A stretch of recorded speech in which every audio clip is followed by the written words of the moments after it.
오늘 본문을 통해서 교회와 함께 하시는 예수님이라고 제목으로 우리 함께 은혜를 나누겠습니다. 자, 요한계시록의 기자인 이 사도 요한은 오늘 본문에서 먼저 이제 자신을 소개합니다. 우리 9절 말씀을 한번 읽어보겠습니다.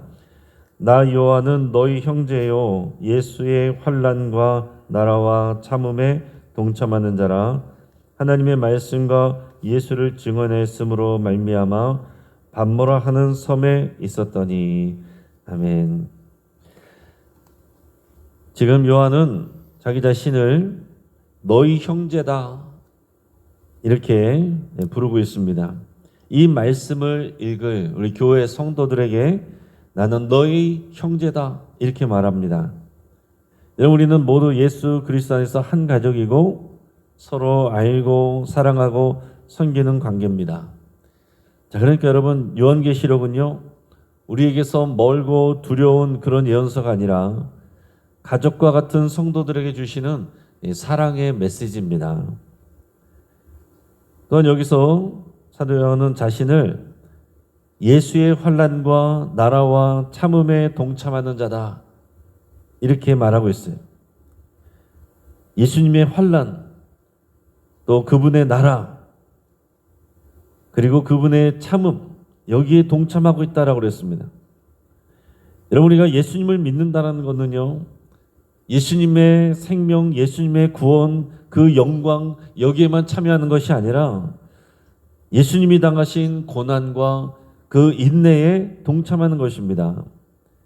그 고난과 인내에 동참할 때 우리가 하나님 나라에 참여하게 되는 거예요. 그럴 때에 우리의 소망 되신 우리 하나님께서 생명과 구원을 부어주시는 겁니다.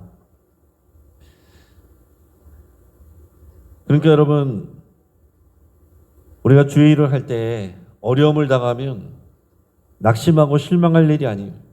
내가 주를 위해서 또 교회를 위해서 이렇게 했는데 어떻게 이런 일이 생겼는가 하고 실망할 것이 아니라 내가 주의 나라에 동참하고 있구나. 여러분, 이렇게 생각하며 또 감사하며 영광스럽게 생각해야 되는 일입니다.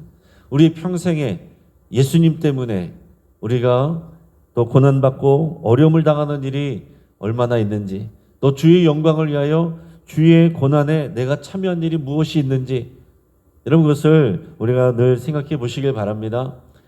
우리 주님 앞에 섰을 때 그런 부분이 있어야 돼요. 내 예수님 믿고 아무런 고생 없이 고통 없이 편안하게 만사형통한 삶을 산다.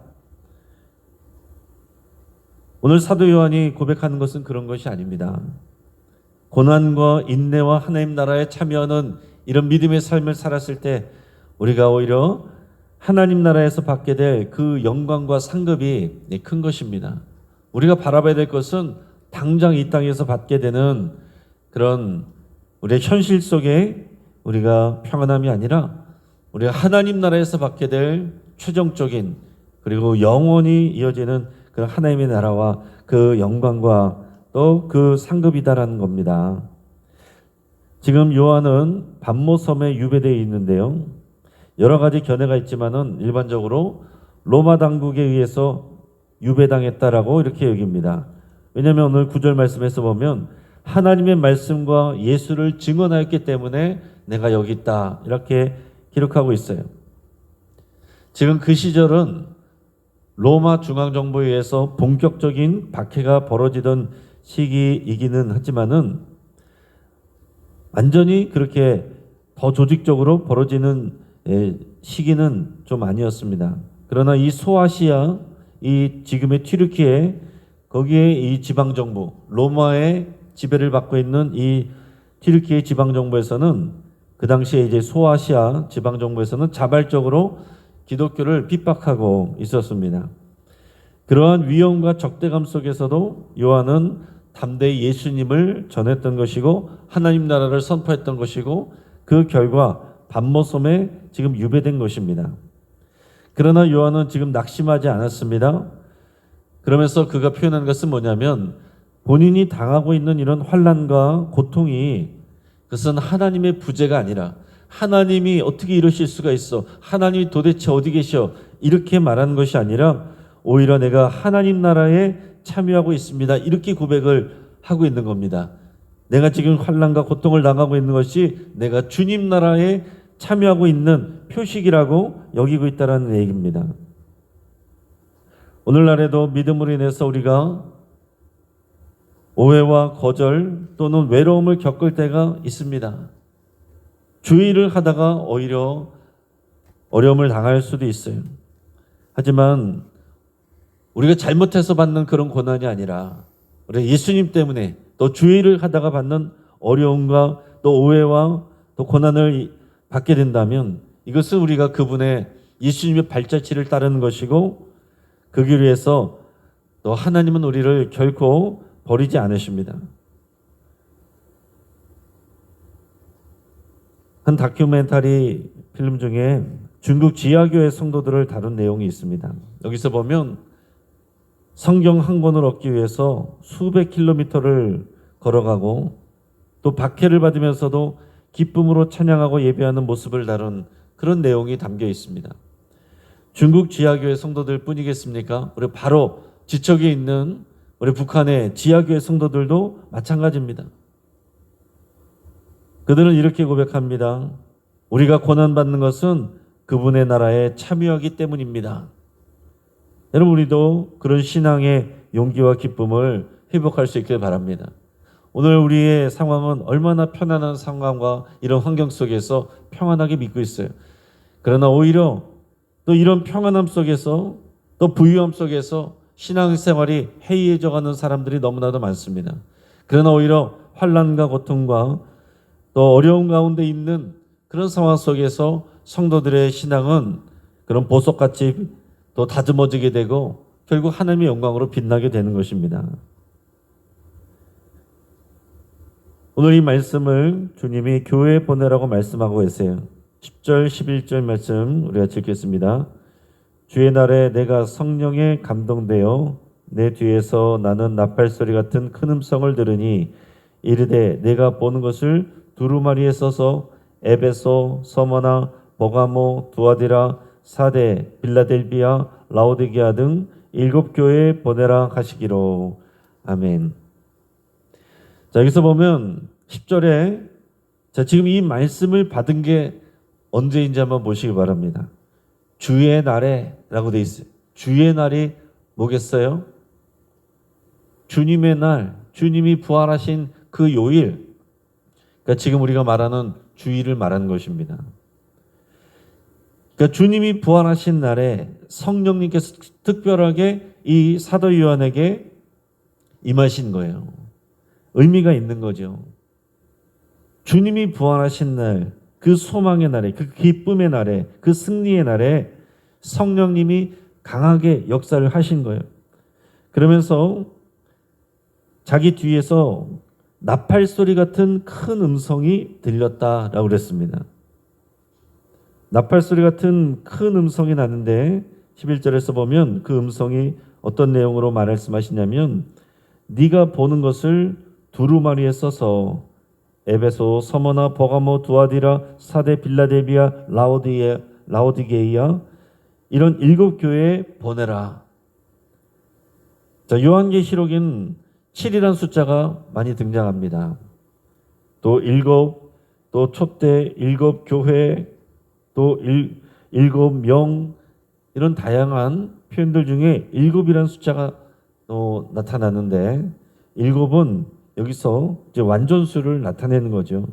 그러니까 여기서는 7교회에다가 또 보내라고 하셨는데 그 7교회만 또 의미가 있는 것이 아니라 어떤 대표성을 가지고 7교회 보낸다는 것은 모든 교회에 보내는 것과 같은 것입니다. 지금은 이 튀르키예에 해당하는 이 지역에 있는 교회들이고요. 유적만 남아 있습니다.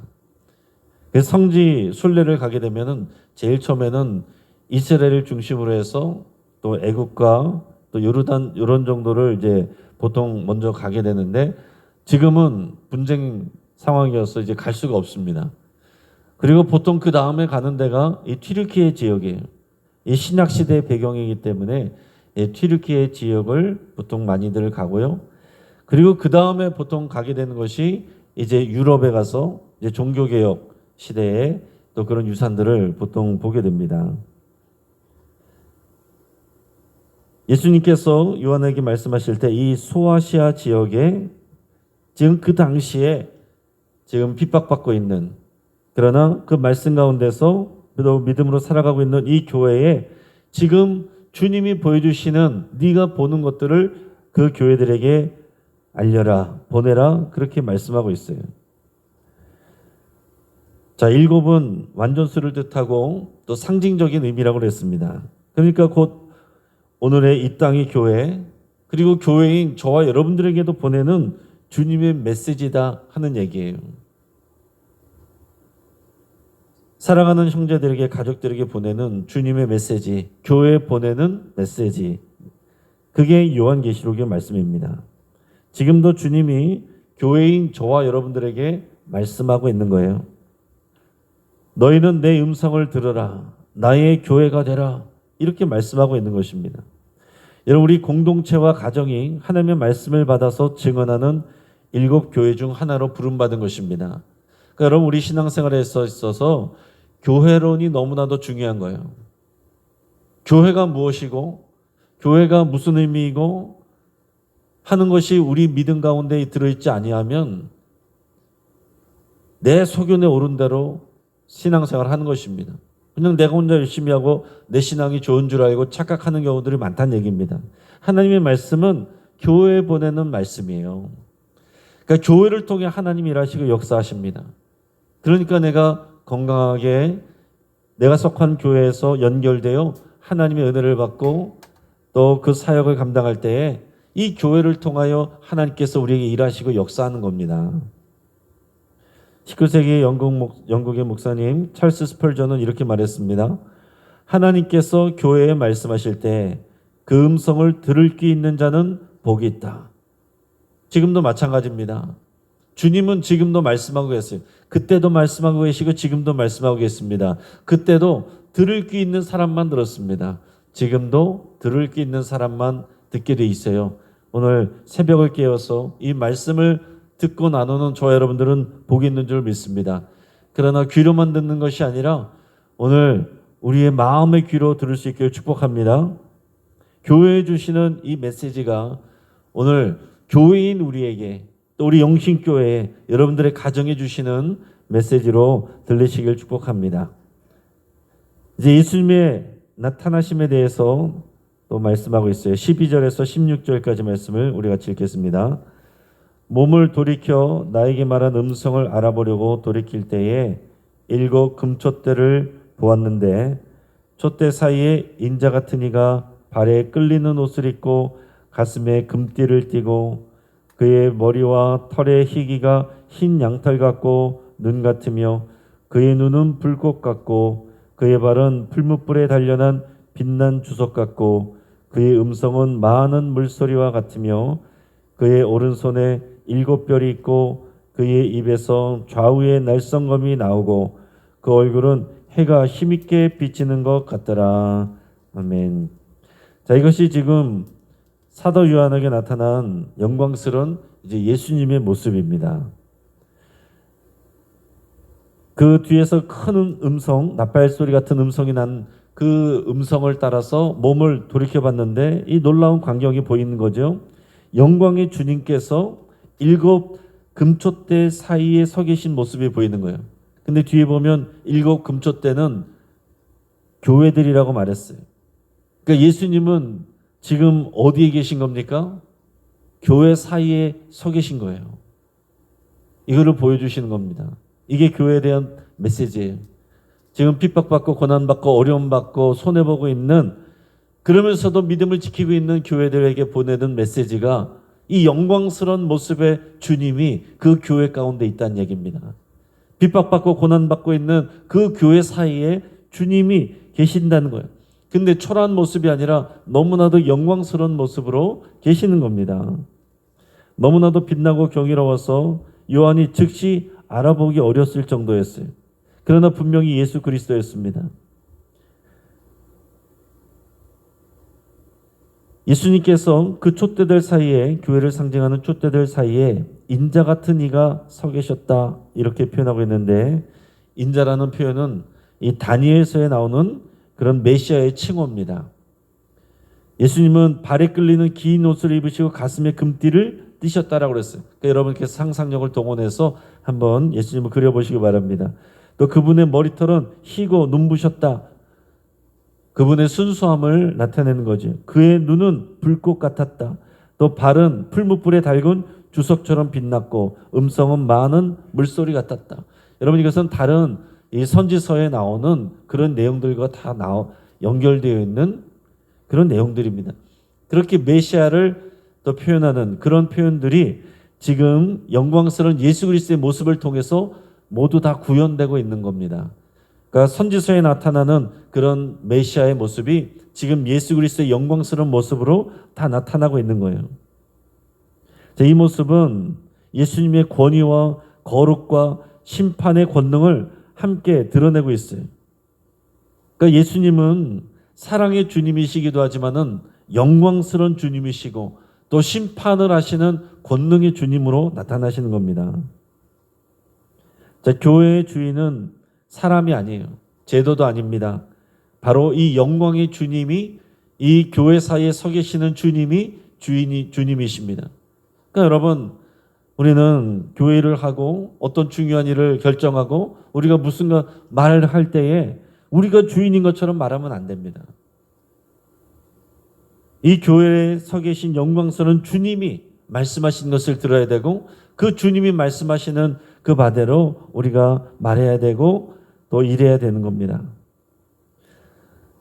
우리 예수님은 친근한 예수님으로만 생각될 수 있지만은 이 요한계시록에서 나타나는 예수님은 우리가 경외감을 갖게 하는 거룩한 예수님, 영광스러운 예수님 그런 분이세요. 이 영광스러운 주님을 또 바로 알 때에 믿음이 우리가 새로워지고 경외심이 살아나게 되어 있습니다. 가끔 고요한 호수에 큰 파도가 일어나는 것처럼 하나님의 임재가 우리 일상의 평온을 흔들 때가 있습니다. 그러니까 여러분 이런 예수님을 여러분 사모하시고 그 임재를 기대하시길 바랍니다. 우리 안에 계시는 또 사랑의 주님이시기도 하지만은 또한 영광스럽게 나타나시는 우리가 떨릴 정도로 또 그 영광 중에 경외심을 갖게 하는 그 영광의 주님을 여러분께서 기대하시고 사모하시고 또 그 안에서 믿음 생활하시기 바랍니다. 여기에 이제 요한의 반응이 나타나고 하나님의 위로가 주어집니다. 17절에서 20절까지 말씀을 읽겠습니다. 내가 볼 때에 그의 발 앞에 엎드려져 죽은 자같이 되매 그가 오른손을 내게 얹고 이르시되 두려워하지 말라 나는 처음이요 마지막이니 곧 살아있는 자라 내가 전에 죽었었노라 볼지어다 이제 세세토록 살아있어 사망과 음부의 열쇠를 가졌노니 그러므로 네가 본 것과 지금 있는 일과 장차 될 일을 기록하라. 네가 본 것은 내 오른손의 7별의 비밀과 또 7 금촛대라. 7별은 7 교회의 사자요 7 촛대는 7 교인이라. 아멘. 자, 이 영광의 주님 앞에서 요한은 두려워서 엎드렸습니다. 마치 죽은 자처럼 쓰러져 있는 그의 모습은 우리 인간의 연약함을 보여줍니다. 여러분 하나님의 영광 앞에 서게 되면은요 우리는 두려워하게 돼요. 이게 거룩한 경외심입니다. 이게 마땅한 모습이에요. 그때 예수님이 오른손을 이 사도 요한에게 얹으시면서 말씀하십니다. 두려워하지 말아라. 나는 처음이고 마지막이니 나는 곧 살아있는 자다. 자, 예수님은 돌아가신 분이 아닙니다. 지금도 살아서 역사하시는 주님이십니다. 영광의 주님이 나타나서 그렇게 말씀하시는 거예요. 여러분 한번 상상해 보십시오. 얼마나 영광스럽고 또 이 가슴 떨리는 장면입니까? 예수님이 직접 영광스러운 모습으로 나타나셔서 두려워 떨고 있는 사도 요한에게 그 손을 얹으시면서 두려워하지 말아라. 나는 처음이고 마지막이니 살아있는 자다. 내가 전에 죽었었노라. 그게 무슨 얘기입니까? 부활의 주님이라는 소리죠. 난 죽었었지만 지금 살아있는 자다. 부활하여 살아있는 자다. 볼지어다 이제 세세토록 살아있어 사망과 음부의 열쇠를 가졌다. 여러분 우리가 이 땅 가운데서 담대할 수 있는 이유입니다. 이 말씀을 잘 기억하시고 이 세상 가운데 두려움이 찾아올 때마다 우리와 함께 하신 주님이 어떤 분이신지, 우리를 붙들고 계시고 인도하시는 분이 어떤 분이신지, 여러분 이 말씀을 통해서 또 이 상상을 통해서 또 그 소망을 붙드실 수 있길 바랍니다. 예수님은 역사의 주관자세요. 처음과 마지막이시고 사망과 음부의 열쇠를 갖고 계십니다. 우리를 망하게 할 건 없습니다. 우리가 두려워할 모든 것들도 주님이 손에 있는 것입니다. 죽음과 부활을 통해서 영원한 생명을 가지신 주님이신 겁니다. 사망과 음부의 열쇠를 가지셨기 때문에 우리는 어떤 두려움도 가질 필요가 없어요. 마지막으로 주님은 요한에게 7별과 7촛대의 비밀을 알려주시는데, 7별은 교회의 사자들이고 7촛대는 교회라고 말씀합니다. 이 모든 것을 주관하시는 분이 바로 예수님이십니다. 자, 그러니까 예수님은 교회를 통하여 역사하시고 교회에 일하십니다. 그리고 세계와 이 모든 우주를 주관하고 계시는 거예요. 교회를 통하여서 역사하시는 겁니다. 그러니까 여러분, 교회에 대한 우리들의 작은 생각들이 바뀌어야 돼요. 주님의 말씀이 우리를 붙들어야 됩니다. 내가 경험한 교회에서의 어떤 작은 일들, 그것이 교회를 바라보는 눈이어서는 안 됩니다. 예수님의 영광스러운 모습 가운데 말씀하시는 이 예수님이 일하시는 역사의 비밀이 교회를 통하여서 풀어지는 것입니다. 우리도 어려운 문제와 두려움 앞에서 마치 죽은 자처럼 낙담할 때가 있을 수 있습니다. 그러나 부활하신 주님이 우리에게도 말씀하시는 거예요. 때로는 힘들고 지쳐있고 또 마음 상하고 또 쓰러져 있는 우리에게 말씀하실 때에 두려워하지 말아라. 내가 너의 주인이고 사망도 음부도 내 손에 있다.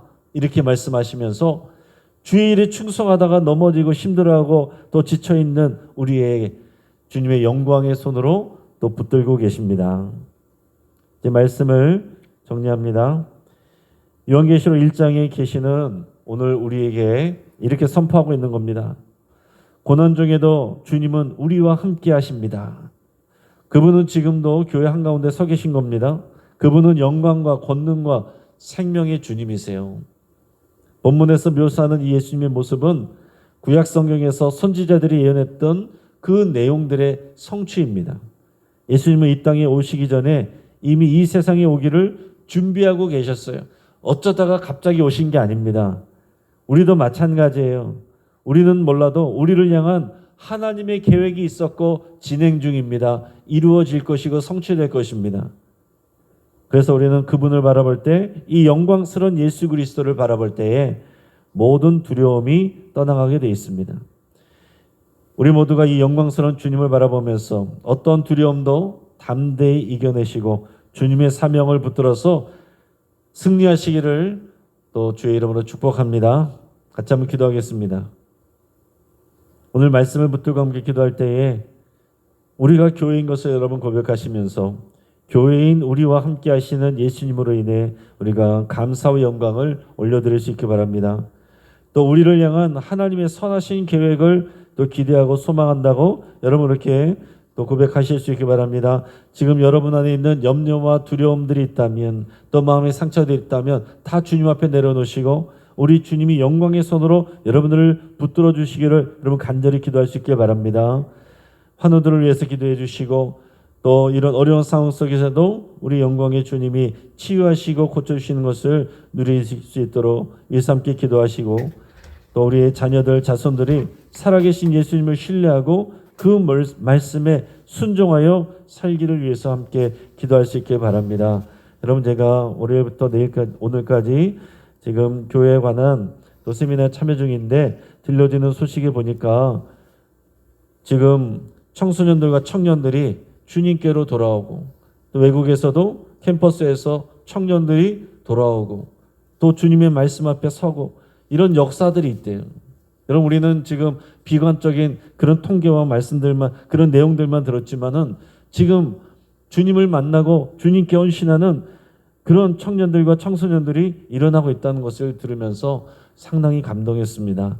여러분 우리의 자녀와 자손들이 그 가운데 있기를 여러분 그렇게 여러분 기도하고 축복할 수 있기 바랍니다. 최기철 원로 목사님과 은퇴한 분들이 습한 장마와 습기와 이 더위에 어려움 없이 또 믿음 안에서 우리 주님 안에서 거하시기를 위해서 함께 기도해 주시고, 또 늘 푸른 대학과 갈릴리 전도대를 위해서 이분들이 충전하여서 다음 사역으로 잘 이어질 수 있도록 위해서 함께 축복하며 기도하겠습니다. 이 시간 주여 한번 부르짖고 합심해서 함께 기도하겠습니다. 주여